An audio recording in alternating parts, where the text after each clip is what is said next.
그리스의 현자 플라톤이라고 하는 현자가 있었죠.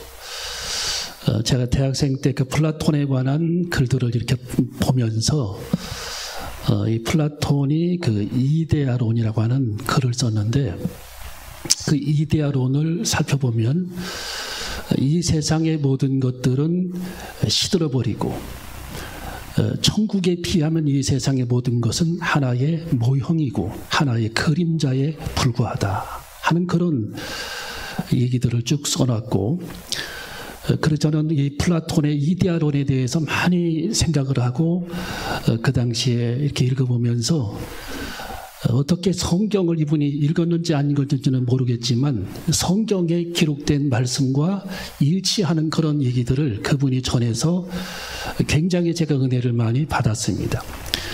그래서 이 세상의 모든 만물은 시들어버리는 것, 결국은 우리의 육체도, 세상의 모든 만물도, 건물도, 이 세상의 모든 것들은 하나의 시간이 지남에 따라서 변화가 되고 결국에는 시들어버리는데, 시들지 않는 곳이 존재한다. 그게 뭐냐면은 영원한 절대자가 통치하시는, 즉 하나님께서 통치하시는 그 세계에 대해서 이데아에 있는 곳, 저편 너머 세계에는 변하지 않는 절대 진리가 있는 그런 곳이다라고 그분은 선포해주고 있었습니다.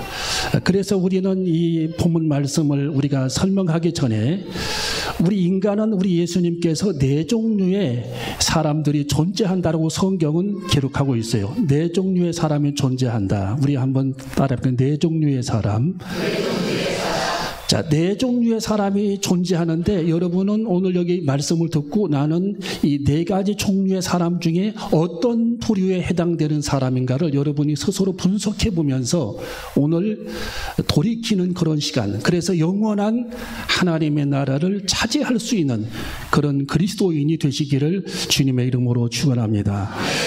자, 오늘 우리 예수님은 씨 뿌리는 비유를 통해서 네 종류의 사람을 설명해 주고 있습니다. 자, 첫 번째 종류의 사람, 자, 4절을 읽어봅니다. 4절.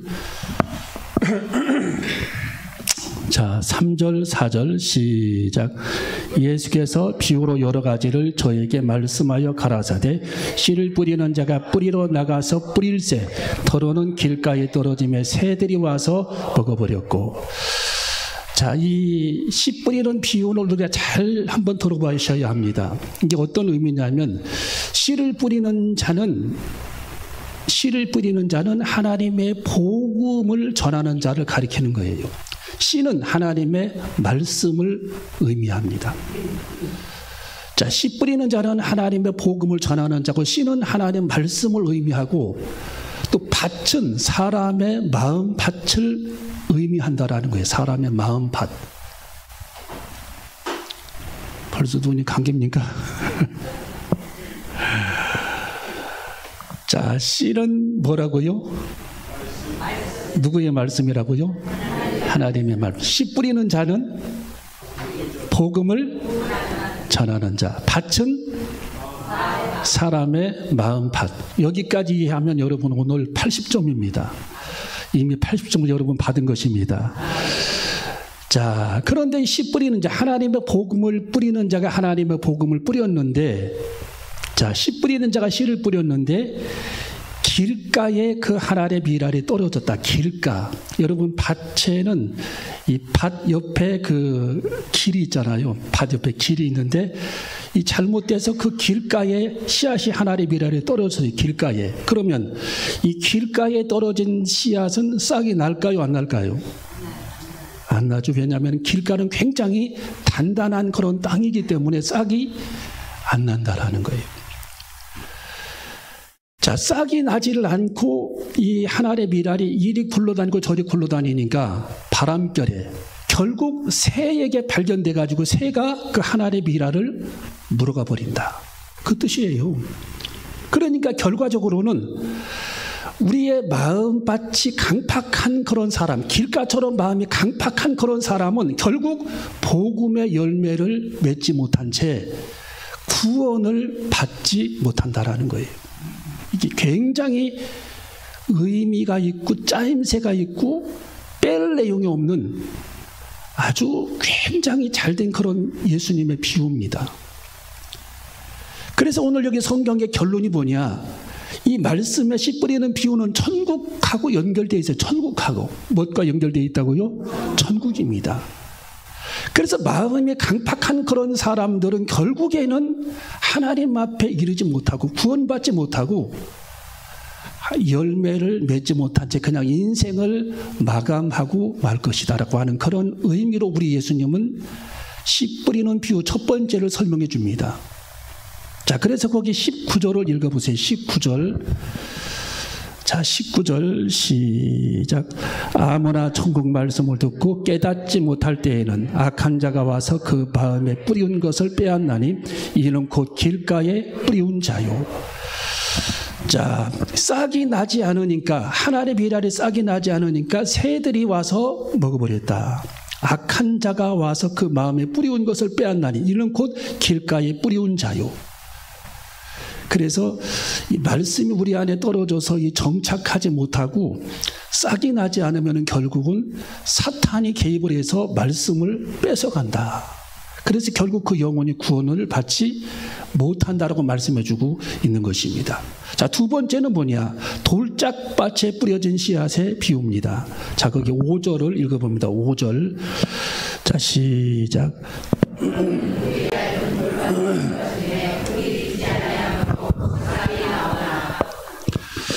자, 이 자갈밭. 이 돌짝밭에 하나님의 미랄이 떨어지게 되면 흙이 살짝 그 돌짝밭에 덮여있기 때문에 싹이 나오는 듯 하지만 결국 햇빛이 쨍쨍하고 내리쬐게 되면 뿌리가 없으므로 결국은 말라 죽게 된다.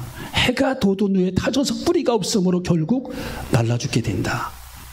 그래서 우리는 신앙생활할 때의 이 신앙의 뿌리, 말씀의 깊은 그런 뿌리, 내 전인격적으로 예수 그리스도를 받아들여서 뿌리를 깊이 주님께 내려야 되는데 이 뿌리를 내리지 못했을 경우에 조그마한 어려움과 환난과 시련이 찾아올 때에 햇빛에 뿌리채 다 말라버려서 결국은 구원을 받지 못하는 그런 일이 벌어지게 될 것이다. 이것이 돌짝밭의 비유입니다.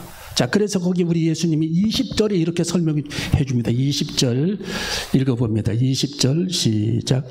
돌밭에 뿌리웠다는 것은 말씀을 듣고 즉시 기쁨으로 받되 그 속에 뿌리가 없어 잠시 견디다가 말씀을 인하여 환난이나 핍박이 일어나는 때는 곧 넘어지는 자요.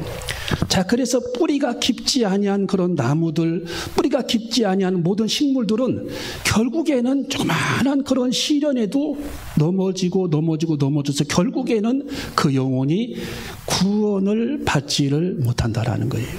그러니까 우리는 뿌리가 깊은 예수 그리스도에게 뿌리를 깊이 내리는 그리스도인이 되어줘야 할 줄로 믿습니다.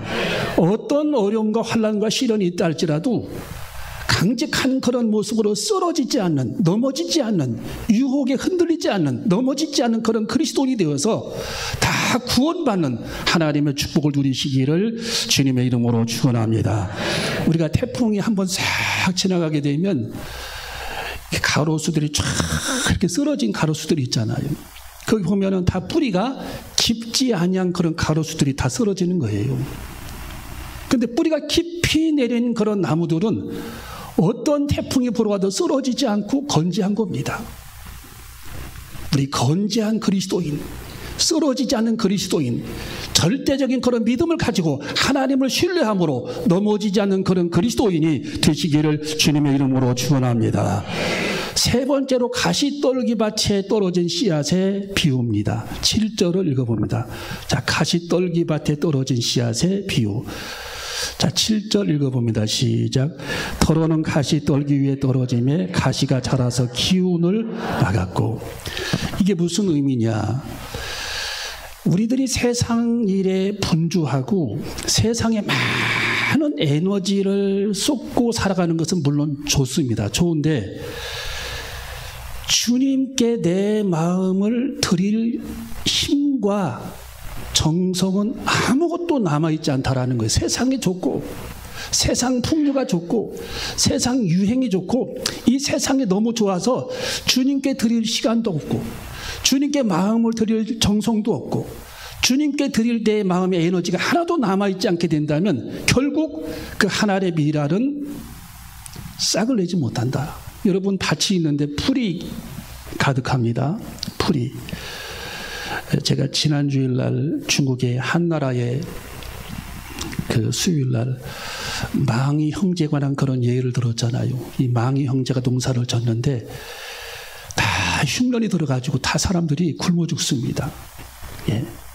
근데 그 큰 아들은 농사를 짓는데 그 풀이 막 무서워갖고 비가 내리지 않으니까 동네 사람들은 전부 나가서 물을 길러다가 그 논에다가 물을 주는데 이 망이 형제 큰아들은 극단적인 생각을 해가지고 밭에다 논에다 불을 질러버립니다. 풀을 태우기 위해서. 그 풀을 김을 매야 되는데 극단적인 그런 생각을 해가지고 불을 질러버려요. 그래서 그 큰아들이 흉년에 굶어 죽어요. 그런데 둘째 동생은 어떻게 했느냐. 그 아들도 역시 극단적인 생각을 했어요. 극단적인 생각. 그 둘째는 풀이 많고 동네 사람들은 지금 전부 나가서 물을 길러다가 물을 주는데 이 둘째 아들은 쟁기로 다 갈아엎어버립니다. 풀을. 그러면 풀만 갈아엎어집니까? 곡식까지 갈아엎어지는 거예요. 곡식까지. 극단적인 그런 방법으로 문제를 풀어가려고 합니다. 여러분, 극단적인 그런 방법은 극단적인 모순을 가져오게 됩니다. 그래서 그 큰아들과 둘째 아들이 굶어 죽어요. 마을 사람들은 어떻게 해서든지 그 농사를 져가지고 먹고 살려고 물을 눈에다 주면서 계속 풀을 뽑으면서 농사를 져서 결국에는 흉년에도 그들이 3분의 1의 벼농사를 수확을 거뒀는데 이 망이 형제는 극단적인 그런 생각을 하면서 그들은 둘 다 굶어 죽게 되는 그런 예가 한 나라에 있었다라고 하는 비유를 역사는 기록하고 있는 것입니다.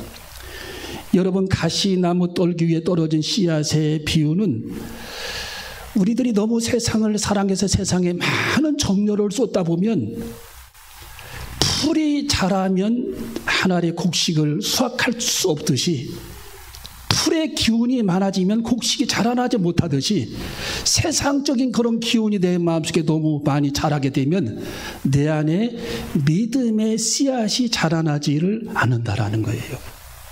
믿음의 씨앗이. 오늘 여러분 살펴보세요. 내 마음속에는 세상적이고 세속적이고 세상을 사랑하는 마음이 가득 차 있다면 내 속에서 복음이 자라겠는가? 자라지 못하는 겁니다. 한 뼘도 자라지 못하는 거예요. 왜? 풀의 기운, 즉 세상의 기운이 너무 많아. 우리 예수님께서 세상을 사랑하는 사람들, 이 세상 것을 사랑하는 사람들은 내 아버지의 사랑을 받지 못할 것이다. 나도 그를 사랑하여 그에게 나를 나타내줘야 되는데 내 사랑을 그에게 나타낼 수 없다라고 우리 예수님이 말씀을 선포했잖아요. 내 마음의 방향이 세상에 너무 찌들어 있으면 내 속에서 복음이 자라지 않고 결국은 내 영혼이 구원을 받지를 못한다라는 것입니다. 우리 그리스도인, 우리 주님의 제자들, 늘 사랑께 모든 성도들은 세상을 사랑하기보다 우리는 주님께 우리의 얼굴을 향하고 내 두 눈을 주님께 향하고 내 두 귀를 하나님의 음성에 듣는 것에 최선을 다해서 마음을 기울여 주님의 얼굴을 구했던 시편 기자처럼 날마다 하나님의 얼굴을 구하며 살아가는 그리스도인이 되시기를 주님의 이름으로 축원합니다. 여러분, 마지막 네 번째로 오늘 여기 성경에 보니까 좋은 땅에 뿌린 씨앗의 비유가 나타나고 있습니다. 8절을 읽어봅니다. 자, 우리는 이렇게 되어줘야 할 줄로 믿습니다. 8절을 우리 같이 읽습니다. 시작. 더러는 좋은 땅에 떨어짐에 혹 100배, 혹 60배, 혹 30배의 결실을 하였느니라. 아멘. 23절을 읽어봅니다. 우리 예수님이 이렇게 해석을 해주고 있어요. 23절 시작. 좋은 땅에 뿌리웠다는 것은 말씀을 듣고 깨닫는 자니 결실하여 혹 100배, 혹 60배, 혹 30배가 되느니라 하시더라. 아멘. 자, 우리 그리스도인들은 성령의 보습으로 내 마음이 기경이 되어서 온전히 내 마음 밭이 옥토로 변하지 아니하면 영원한 하나님의 나라 천국에 들어갈 길이 묘연하다라는 겁니다. 여러분, 오늘 예배 시간을 허투루 흘려보내지 마세요. 우리 마음밭, 내 마음, 심령이 성령의 능력으로 기경되어져야 할 줄로 믿습니다. 성령의 능력으로 내 마음밭이 온전히 기경되어져서 주님, 내가 주여 주여 하는 자마다 천국에 들어가지 못한다라고 그랬는데 주님이 성령의 능력으로 내 마음이 변화되기를 원합니다. 내 단단한 마음밭이 성령의 능력으로 변화되기를 원합니다. 내 강팍한 이 심령이 성령의 능력으로 하나님 변화되기를 원합니다. 내 마음밭을 주님 옥토로 변화시켜 주시옵소서. 주님, 내 마음을 하나님께서 기경시켜 주시옵소서. 그래서 옥토로 변한 그 마음밭에 하나님 말씀이 떨어졌을 때에 내가 그 말씀을 아멘으로 받아들여서 그대로 실천하는 그리스도인이 되기를 원합니다. 실천적인 그리스도인이 되는 저와 여러분이 되어줘야 할 줄로 믿습니다. 말씀을 듣기만 하면 나를 속이는 자입니다. 여러분, 우리는 20년, 30년, 40년 말씀을 들어왔어요. 주님, 이제 때가 되었습니다. 이 세상도 황폐화되어졌고 세상의 민심이 흉흉하고 악을 선호하는 그런 세상, 악한 자들을 더 칭찬하고 그들에게 표를 주는 그런 세상, 예. 우리는 그런 세상에 지금 살고 있는데 하나님, 어찌해야 하오리까? 세상에는 종말의 때처럼 전쟁들이 쉬지 않고 일어나고 있고 기근과 지진과 전쟁이 있고 마태복음 25장의 세상 마지막 때에 전쟁과 기근이 있으리라. 처처에 많은 사람들이 전쟁과 기근으로 죽어가고 그때에 많은 사람들이 그리스도인들을 핍박하고 하는 어지러운 그때에 내가 세상에서 믿음 있는 자들을 보겠느냐? 여러분, 우리는 그런 시대에, 지금 노아와 같은 그런 시대에 우리는 지금 살아가고 있다는 사실. 여러분, 이 시대에 우리는 어떻게 해야 합니까? 여러분, 저는 3년 전에 저는 환상, 꿈 이런 거를 별로 좋아하지 않아요. 그런데 하나님께서 제게 환상을 줬어요. 너무 밤중에 큰 환상을 제가 보고 놀라서 우리 집사람에게 제가 그림을 그리면서 설명해 준 적이 있습니다. 그 환상은 지옥에 관한 환상이었어요. 큰 산이 이렇게 있는데, 삼각형 큰 산이 있는데 그 산은 검정색이었어요. 검정색. 제가 필리핀에 여행을 할 때에 그 화산 폭발한 그 산이 있더만 그 산과 흡사한 그런 산이었습니다. 근데 그 산 속에 가운데 정상에 큰 구멍이 나서 그 구멍을 들여다보니까, 환상 중에 들여다보니까 그 속에서는 용암이 끓고 있었어요. 용암이. 그리고 그 산 속에서 어마어마하게 큰 혀가 나오더니 혀 끝에는 찐득찐득한 찐득이가 붙어 있었습니다. 그 찐득이 뱀처럼 생긴 그런 찐득이가 나오더니 사람들을 계속 물어다가 그 안으로, 그 지옥불 안으로 사람들을 끌어가고 있었던 환상. 너무도 생생한 그런 환상을 제가 보고 충격을 받았어요. 저는 사람들이 그곳에 바짝 오지 못하도록 사람들을 계속 끌어냈습니다. 가지 말라, 가지 말라. 이 속에 빠지면 죽는다. 용암이 펄펄 끓고 있다라는 그런 환상.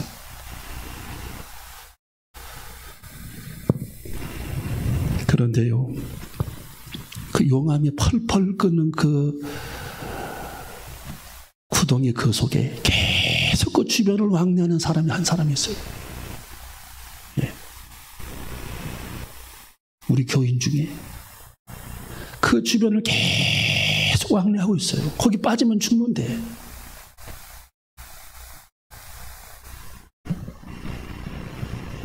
여러분,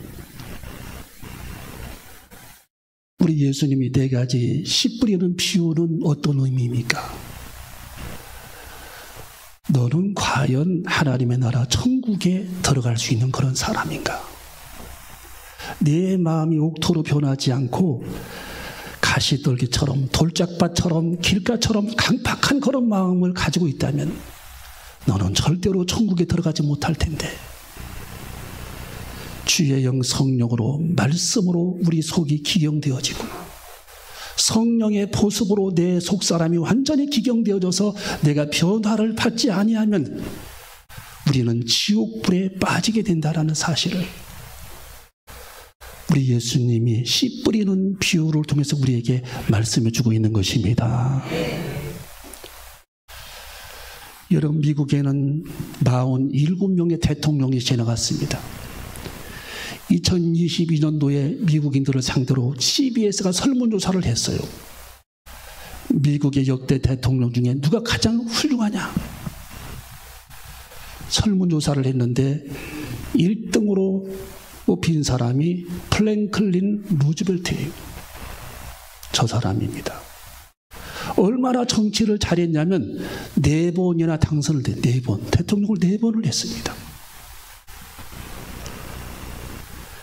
여러분, 제2차 세계대전 동안에 저 루즈벨트 대통령은 기도로 시간을 보냈어요. 기도로. 프랑스의 노르망디 상륙작전을 할 때에는 라디오 방송국에 나와서 전 미국인을 대상으로 해서 기도회를 인도했던 사람이 저 프랭클린 루즈벨트 대통령입니다. 하나님, 우리가 이 전쟁에서 승리하게 해달라고.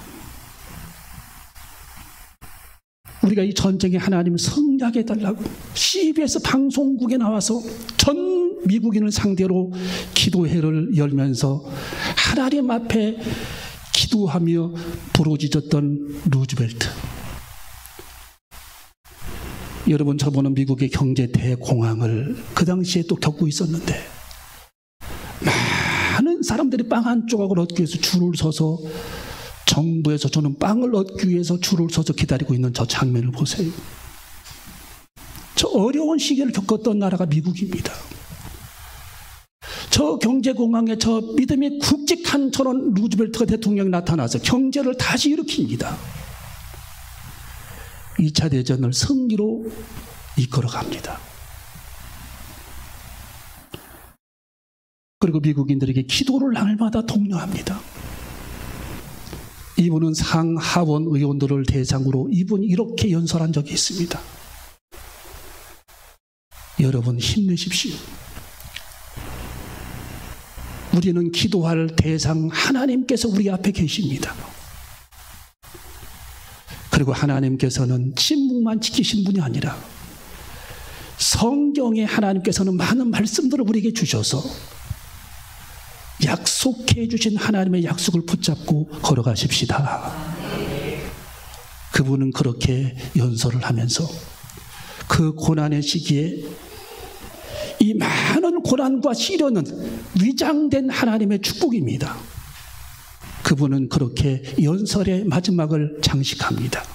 우리 한번 이렇게 많은 시련은 위장된 하나님의 축복이다. 여러분이 겪고 있는 시련이 있다면, 여러분이 가지고 있는 그런 근심이 있다면 이것은 저주가 아니고 고통이 아니라 위장된 하나님의 축복임을 깨닫고 우리 하나님께서 나를 변화시키시기 위해, 하나님의 내 마음을 돌이키시기 위해, 하나님께서 우리 민족을 돌이키시기 위해, 하나님께서 나라고 하는 강팍한 이 사람을 하나님께서 변화시키시기 위해 시련을 때때로 허락하시면서 눈물을 흘리시도록 하시는 하나님의 배려. 그래서 하나님께서는 우리 마음속이 옥토로 변하기를 기다리시는 하나님, 내 마음이 온전히 하나님 앞에 옥토로 변하여 하나님은 천국 백성, 하나님의 사람, 무지개가 피어있는 영원한 하나님의 나라 천국으로 들어오기를 원하시는 하나님의 손짓, 우리는 그 하나님의 눈물겨운 기다림의 손짓을 잃어버리지 않는 저와 여러분이 되시기를 주님의 이름으로 축원합니다. 여러분, 우리는 담대하게 주님을 따라가야 할 줄로 믿습니다.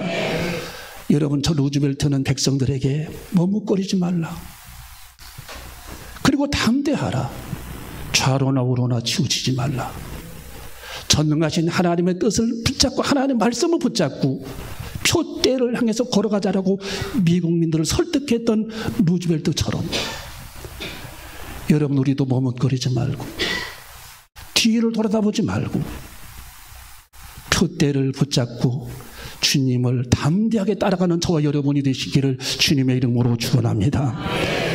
우리 예수님은 제자들에게 사람을 두려워하지 말고, 또 전도서에는 잠언서에는 무릇 지킬 만한 것보다 더욱더 내 마음을 지키라고, 사람을 두려워하면 올무에 걸리게 되거니와 여호와를 의지하는 자는 안전하리라 우리에게 말씀해 주셨듯이, 하나님께서 전쟁을 눈앞에 둔 여호수아에게 5번씩이나 담대하라고 절망하지 말라고, 용기를 가지라고, 힘을 가지라고, 담대하라고 말씀해 주셨듯이 우리도 담대한 그런 믿음을 가지고 주님을 향해 걸어가는 힘찬 행진이 되시기를 주님의 이름으로 축원합니다.